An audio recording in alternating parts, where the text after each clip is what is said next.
राधे राधे मित्रों, आप सभी को मस्त दीपक बिंदास दीपक श्री हरि के दास दीपक की वृंदावन की पावन धरा से प्रेम भरी राधे राधे। तो मित्रों, एक बार फिर हाजिर हूं अपने इस आध्यात्मिक यूट्यूब चैनल श्री हरि का दास दीपक पर। जी हाँ, सबसे पहले आप सभी सनातनियों को मोक्षदा एकादशी की बहुत बहुत बधाई, बहुत बहुत शुभकामनाएं, बहुत बहुत मंगल कामनाएं। तो लौट आए हम, लौट के बुद्धू घर को आए। जो हम गए थे बरसाने की गलियों से निकलकर कुछ बाहर, कुछ सोच रहे दुनिया में कुछ दर्शन करके आए। लाडली जी ने कहा चलो वापस आ जाओ मेरे चरणों में, जो तुमने ब्रजवास मांगा वहीं पे रहो। 7 दिन में वापस आ गए, लौट को बुद्धू घर को आए। तो मित्रों, भक्ति मार्ग में जो भी मुझे पहली बार देख रहा है, अभी से मेरे चैनल श्री हरि का दास दीपक को सब्सक्राइब करना मत भूलना और बेल आइकन ऑल वीडियो का दबा देना टिंग टोंग, ताकि चकाचक भक्ति मार्ग में दुनिया के हर कोने से जो भी मुझे देख रहा है, मेरे चैनल द्वारा आप आध्यात्मिक भक्ति मार्ग पर सदा अपडेट रहे। तो आज है मोक्षदा एकादशी। आज हमारी मित्र से बात हो रही, वो इकासी काशी बोलती हैं और कई जने भी काशी काशी बोलते हैं। पहले बता दूं, इकासी 81 नहीं है, एकादशी है। पहले आप अपना बोलने का तरीका लिहाजा बदलिए, समझना सीखिए। इसे 11 भी बोलते हैं, इसे एकादशी भी कहते हैं। एकादशी 11 को कहा जाता है, ठीक है। तो आप जिसको भी बोलो शुद्ध उसमें बोलो भाव में, इकासी नहीं है, एकादशी है। अब बहुत सरल तरीके बता रहा हूं, ये हमें मुक्ति प्रदान करने वाली होती है, अर्थात यही एकादशी ही हमें मुक्ति क्यों प्रदान कर सकती है, व्रत क्यों नहीं कर सकते। बहुत सही बात बताने जा रहा हूं, कईयों को पता होगी, नहीं होगी तो आगे शेयर कीजिएगा उनको जिनको नहीं पता। व्रत किसके होते हैं? संसार में देवी देवताओं के। ये देवी देवता कौन होते हैं? श्री कृष्ण की एक शक्तियां होती हैं जो सृष्टि को चलाने में अपना पूरा योगदान करती है। जैसे मां सरस्वती, वायु, जितने भी पंच तत्व हैं, धरती अग्नि जल आकाश वायु, ये सब सनातन है, प्रभु से ही हैं। तो जितने भी देवी ने, वरुण देवता, ये जितने भी हैं, जल देवता, जितने भी वायु देवता, जो भी सृष्टि को चला रहे हैं, प्रभु के कैबिनेट मिनिस्टर हैं। और एक बात बता दूं, ये भी एक दिन डिस्ट्रॉय होते हैं, इनका भी एक अवधि होता है, एक पीरियड होता है। जैसे हमारे मेंबर ऑफ पार्लियामेंट 5 साल तक होते हैं। जो पीएम होता है उसके लिए सारे क्या होते हैं, उनके कैबिनेट मिनिस्टर होते हैं। लेकिन एक दिन वो डिस्ट्रॉय खत्म हो जाती हैं, चाहे वो नई सरकार आए या चाहे वो अपने गलत काम हो, चाहे प्रधानमंत्री जो भी सोचे किसी कारण से किसी और को बना लेता है। पता चला रक्षा मंत्री जो है 3 साल बाद बदल के किसी और को बना दिया। ये तो है संसारिक बातें, मैं एक एग्जाम्पल के तौर पर बता रहा हूं। इसी तरह देवी देवता, ब्रह्मा जी के एक कल्प में 14 इंद्र बदल जाते, 14 इंद्र बदल जाते हैं। 14 मनवंतर का एक कल्प होता है, वो ब्रह्मा जी का एक दिन होता है। मैंने आपको बताया था 4 अरब 32 करोड़ वर्ष का ब्रह्मा जी का एक दिन है और 4 अरब 32 करोड़ वर्ष का ही ब्रह्मा जी की रात है। अर्थात करीब 9 करोड़ के आसपास ब्रह्मा जी का वर्ष बीतते हैं तो एक दिन होता है। ये बात आप समझ लो, ब्रह्मा जी का एक दिन होता है। और जो 14 मनवंतर होते हैं, 71 चतुर्युग का एक मनवंतर होता है। 71 चतुर्युग का एक मनवंतर होता है, यह समझ लो। और एक चतुर्युग में लगा लो, ऊपर से चलते हैं सतयुग से, कितने का 17 नहीं, नीचे से चलते हैं, कलयुग चल रहा ना, 4,32,000 वर्ष का कलयुग है। इसमें 4,32,000 जोड़ दो, 8,64,000 का द्वापर है। इसमें 4,32,000 फिर जोड़ दो, 12,96,000 वर्ष का त्रेता युग है। उसमें 4,32,000 फिर जोड़ दो, 17,28,000 वर्ष का आपका ये सतयुग है। इनको टोटल करोगे 42 लाख समथिंग आता है। तो समझ लो, ऐसे जब 71 चतुर्युग कहते हैं, एक चतुर्युग को महायुग कहते हैं, और जब 71 चतुर्युग बीतते हैं तो उसे मनवंतर कहते हैं। उस मनवंतर का एक ही इंद्र होता है, वो मनवंतर खत्म होती है, दूसरा इंद्र गद्दी पे बैठ जाता है। इंद्र की, उसकी भी एक आयु होती है, जैसे हमारी आयु है। हमारा दिन 24 घंटे का होता है, इससे ऊपर सिर्फ और सिर्फ स्वर्ग लोक है। स्वर्ग लोक में 6 महीने का दिन और 6 महीने की रात्रि होती है। दिन बढ़ते अलग अलग होते जाते हैं। सबसे फास्ट समय यहाँ का चल रहा है 24 घंटे का, 12 घंटे का दिन, 12 घंटे की रात है। लेकिन ऊपर देवलोक के अंदर, कहाँ पे? स्वर्ग देवलोक जो है, वहां पे 6 महीने का दिन, 6 महीने की रात। अब देव उठनी 11 आई है ना, ये सुबह का, अभी सुबह हुई है उनकी, अभी 4 बजे हैं। लेकिन अभी 14 जनवरी को जो स्नान आएगा, पूर्णमासी का स्नान आता ना, संक्रांति का, मकर संक्रांति का, उस दिन देवता पूर्ण रूप से उठ जाते हैं। अर्थात वहां पे स्वर्ग में दिन पूरा निकल आता है। अभी तो सुबह की 4 बजे है, भक्ति भाव अभी देव उठनी 11 से भक्ति शुरू हो चुकी है, आप सभी भक्ति कर रहे हैं। अब आप ये समझ लो देव उठनी 11 पे भगवान श्री हरि उठे हैं, अर्थात भगवान इन 6 महीने के अंदर श्री कृष्ण का एक रूप नीचे जो राजा बलि है उनके वहां पे प्रभु खुद पहरेदारी करते हैं, उनके वहां होते हैं, और 6 महीने का उन्हीं का उसी रूप का उनका एक रूप विष्णु जी क्षीर साया में विष्णु रूप के अंदर वो ध्यान मुद्रा में रहते हैं। तो बात आप समझ लो एकादशी क्या है। एकादशी मतलब हम श्री कृष्ण का अंश हैं, इस धरा पे श्री हरि का अंश है, उन्हीं का वंश है। तो एक बात समझो इसको, फॉर एग्जाम्पल आपके पास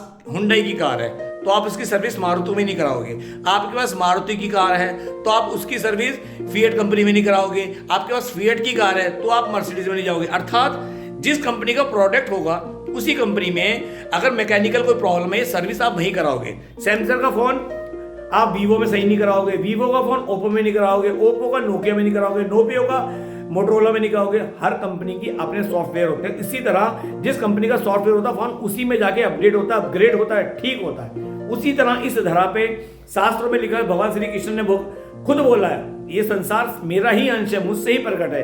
और खुद विष्णु जी ने कहा है कि संसार के हर जीव में मैं ही बैठा हूं, मैं ही विद्यमान हूं। तो ये बात समझ लो इस धरा पे हम श्री हरि का अंश हैं, उन्हीं का वंश है। और भगवान श्री कृष्ण ने, मैं खुद पढ़ी है, प्रभु कृपा से जो समझ आए संतों के सानिध्य में रहकर जो बोला है उनके द्वारा मैंने सुना है, उसमें कुछ बातें बता रहा हूं। श्री कृष्ण ने कहा है मैं आत्मा के बगल में साक्षी रूप में परमात्मा जो बैठते हैं, इसलिए कहते हैं ना परमात्मा अंदर बैठे, आत्मा के बगल में परमात्मा साक्षी रूप में बैठे, अर्थात वो हमें इंटरफेयर नहीं करते, हमें बस सुन रहे होते हैं। जैसे हम बाहर जा रहे हैं, ट्रेन में बैठे हैं, हम देख रहे हैं लोग आ रहे हैं, जा रहे हैं, ऊपर नीचे चढ़ रहे हैं, टीटी आ रहा है, चेक कर रहा है, लेकिन बोलते नहीं है। कोई लड़ रहा है, कोई झगड़ रहा है, कोई हंस रहा है, चुपचाप बैठे हैं, सब देख रहे हैं। उसी तरह भगवान हमारे काम में इंटरफेयर नहीं करते। और इसका सबसे बड़ा प्रमाण भगवत गीता जी के 18वें अध्याय में श्री कृष्ण ने अर्जुन को उपदेश देने के बाद बोला, अर्जुन अब मैंने तेरे को सब ज्ञान दे दिया, अब आगे तेरी मर्जी, तूने क्या करना है। अर्थात जो लोग कहते हैं भगवान हमें रोकते क्यों नहीं, भगवान हमारे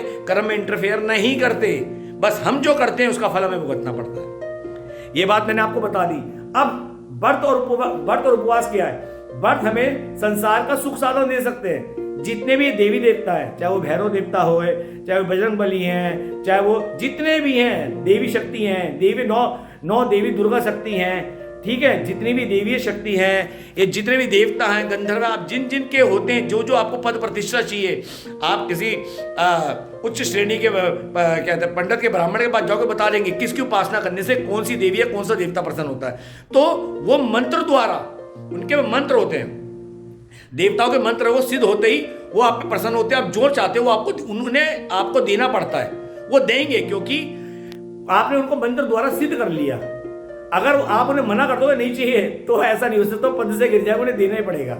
लेकिन भगवान श्री कृष्ण आपसे प्रसन्न होकर आपको अपने गोलोक में मुक्ति का द्वार देंगे, और वो मुक्ति के द्वार तक एक तो भक्ति, नाम जप, संतों का सानिध्य, भागवत रस, कितना भी बड़ा संत क्यों ना जाए, माला जाप से कुछ नहीं होने वाला जब तक वो भगवान की भक्ति का भाव में सुनेगा नहीं, अर्थात भागवत रस नहीं सुनेगा, संतों का चित्रण, संतों का जो उनका कहते हैं लीला, उनके द्वारा जो प्रभु लीला करते हैं वो नहीं सुनेगा, क्या बोलते हैं, ध्यान से उतर रहा है, जो भक्ति मार्ग में जो जो उनके बारे में होते हैं चरित्र नहीं सुनेगा, संतों के चरित्र नहीं सुनेगा।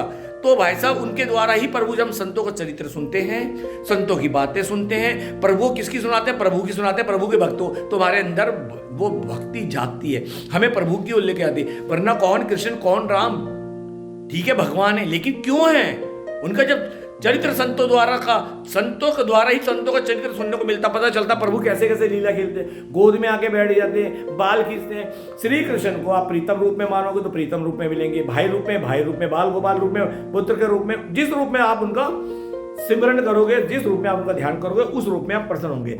अर्थात प्रभु जो होते हैं श्री कृष्ण, संसारिक आपको सुख साधन नहीं देते, बल्कि संसार से निकाल के अपने गोलोक जन्म मरण से मुक्त कर देते।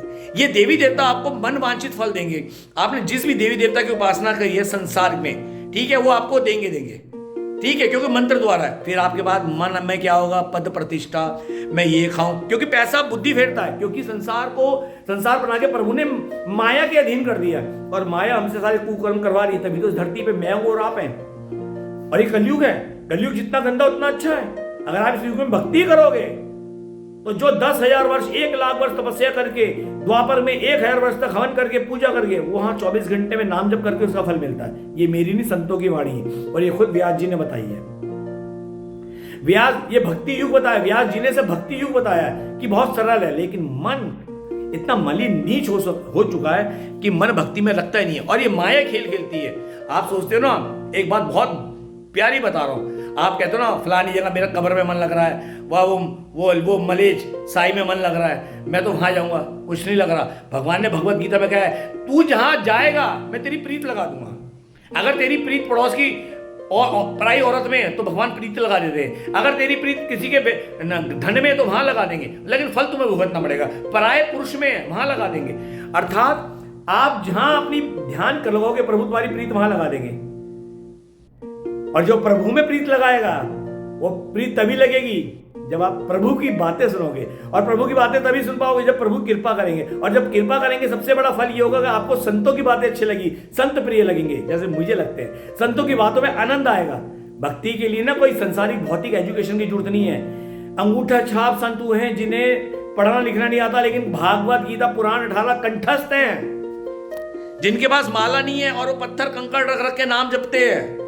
भक्ति के लिए ना भौतिक संसारिक ज्ञान, ये भौतिक संसारिक ज्ञान, इंग्लिश, साइंस, मैथ, मैथमेटिक्स, ये भौतिक सुख साधन पद प्रतिष्ठा दे सकते हैं, तुम्हें IAS, IPS, IFS बना सकती है, डॉक्टर बना सकते हैं, इंजीनियर बना सकती है, लेकिन ये तुम्हारे पतन की ओर ले जाएगी। क्योंकि जिसकी जीवन में अध्यात्म नहीं, जिसके जीवन में भक्ति भाव नहीं, जिसके जीवन में गीता नहीं, जिसके जीवन में प्रभु श्री राम प्रभु श्री कृष्ण का भाव नहीं, उसका पतन निश्चित है। धन दौलत नहीं जाएगा, इस धरा का धरा पे ही धरा रह जाएगा। तू खाली हाथ आया था बंदे, खाली हाथ जाएगा। ध्यान दीजिएगा, इस धरा का धरा पे ही धरा रह जाएगा।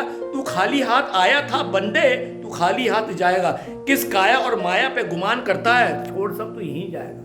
या तो जला दिया जाएगा या दफना दिया जाएगा।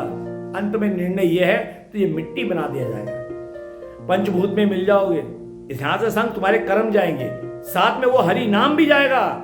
याद रखना, नया जन्म होगा, फिर तुम्हें दोबारा पढ़ लिख के माना देह मिली तो पढ़ लिख के अपने कर्म अनुसार फिर दोबारा सब कुछ अर्जित करना पड़ेगा। लेकिन इस जन्म में जितनी गौ सेवा करोगे, जितने नाम जप करोगे, जितना सीताराम राधेश्याम जपोगे, भक्ति जहां तक जाएगी ना, उसके अगले जन्म में आगे की भक्ति मिलेगी।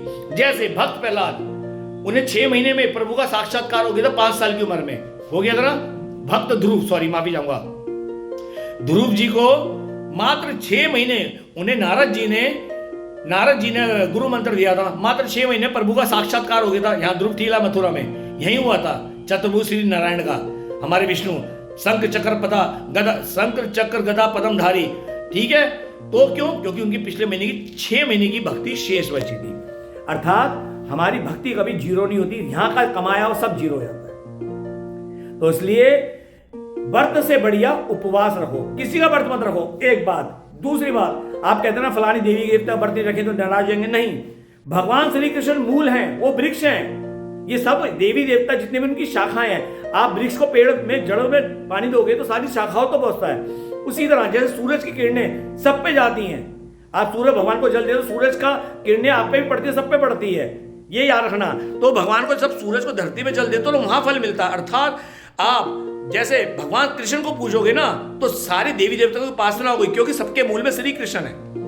यह देवी, मैंने बताया ना, इंद्र भी बदलता है, वरुण देव भी बदलते हैं, गंधर्व भी बदलते हैं, ये सब बदलते हैं। इनकी एक आयु होती है और कहाँ गिरते हैं, नीचे। इंद्र गिर के कितनी बार, एक जिक्र आता रामायण में, एक बार पेड़ के नीचे प्रभु हंस रहे थे तो माता सीता बोल रही थी कि प्रभु आप इसको चींटे को देख के हंस के रहे हो। वो कहते हैं ये 4 या 5 बार इंद्र बन चुका है, लेकिन नीचे आज क्या है, चींटा, फिर कर्म द्वारा। इसलिए अगर पार लगाता है तो हरि नाम लगाता है, ठीक है। और जो बोल पा रहा हूं संतों के आशीर्वाद से, गुरु गोविंद की कृपा से बोल पा रहा हूं, ब्रजधाम के प्रताप से बोल पा रहा हूं। एकादशी सबसे पवित्र पावन होती है, हो सके तो उसे रखो, नाम जप करो। एकादशी रखने का मतलब ये नहीं कुछ भी रख लिया, नाम जप करो, उसके कुछ नियम होते हैं, उसे फॉलो करो। बताना मेरा फर्ज है, मानना ना मानना आपका। हाँ, अगर आप देवी देवताओं की कृपा चाहते हो तो अम्बे जगदम्बे के व्रत रखते हो, उसका सबसे बड़ा बेनिफिट है कि मां से कुछ नहीं मांगना, सिर्फ हरि भक्ति मांगो। क्यों? आदि शक्ति उन्हीं की शक्ति है, श्री कृष्ण की शक्ति है। महादेव के सोमवार के व्रत रखो तो हरि भक्ति मांगो। महादेव तो खुद श्री कृष्ण के, राम के परम भक्त है। हनुमान तो श्री कृष्ण राम के भक्त है। आदि शक्ति दुर्गा भक्त है। आपके घर में मैया के नवरात्रे आते हैं ना, आप भोग लगाते हो, तो आप उसमें तुलसा दल रख के श्री कृष्ण को भोग लगा के माता को अर्पण कर दो। माँ को प्रसाद मिलेगा तो खुश हो जाएंगी, क्योंकि ये सब प्रभु का प्रसाद पाती है, झूठन पाती हैं, ये जितनी शक्ति हैं। आप महादेव के आगे ठाकुर जी का भोग लगा के महादेव के आगे रख दो, महादेव प्रसन्न हो जाएंगे, क्योंकि तुलसा दल रखा, ठाकुर जी ने भोग लगाया तो महादेव भी प्रसाद पाएंगे, क्योंकि वो पहले भोग है, भोग प्रभु का भोग बना है, उसके बाद उन्होंने प्रभु को भोग लगाने के बाद अब वो प्रसाद बन गया। तो याद रखो, ये शक्ति के मूल में सब श्री कृष्ण है, सीताराम राधे श्याम है। तो एकादशी बोले करो, सबसे कारगर होता है उपवास। आप व्रत मत रखो, कोई आपको अपराध नहीं, अगर एकादशी नहीं रखते तो अपराध है, क्योंकि आप जिसका अंश हो आप उसी को भूले बैठे हो। तो मित्रों, उम्मीद करता हूं दास की बात समझ आई होगी। अच्छी लगे तो शेयर करना, और अगर बुरी लगे तो आपने जो भी कहते ना, जैसी इंसान की दृष्टि वैसी सृष्टि, जो उल्टा सीधा बोलना कमेंट्स बॉक्स में बोल लेना, मुझे फर्क नहीं पड़ता। मैं तो सब में भगवान का रूप मानता हूं। याद रखना, कुत्ते में भी भगवान है। याद है नामदेव जी को, कुत्ते में भी भगवान दिख गए थे, भूत में भी नाम दिख गए थे, उनके साथ तो बहुत लीला होती थी। सब में सब अच्छे हैं। जग में कोई तेरा दुश्मन नहीं, कर मुख से सदा मीठी बाणी बोलो। क्या लाया था जो तू ले जाएगा, फिर खोने पे मत तुम रोना सीखो। ये जग है एक रैन बसेरा, यहाँ कभी कोई ठहरा नहीं। जाना ही है जब जग से, तो फिर काहे को तेरा तू मेरा करे। हरि बोल। तो उम्मीद करता हूँ अच्छी लगी हुई बातें, ऐसी अपडेट आती रहेंगी, जुड़े रहेगा भक्ति मार्ग मेरे इस चैनल श्री हरि का दास दीपक से। तो मिलते हैं अगले वीडियो में, तब तक के लिए जय जय श्री राधे श्याम। राधे राधे ब्रज वास करा दे, राधे राधे श्याम मिला दे, और राधे राधे मेरी लाडली जू भव सागर पार लगा दे।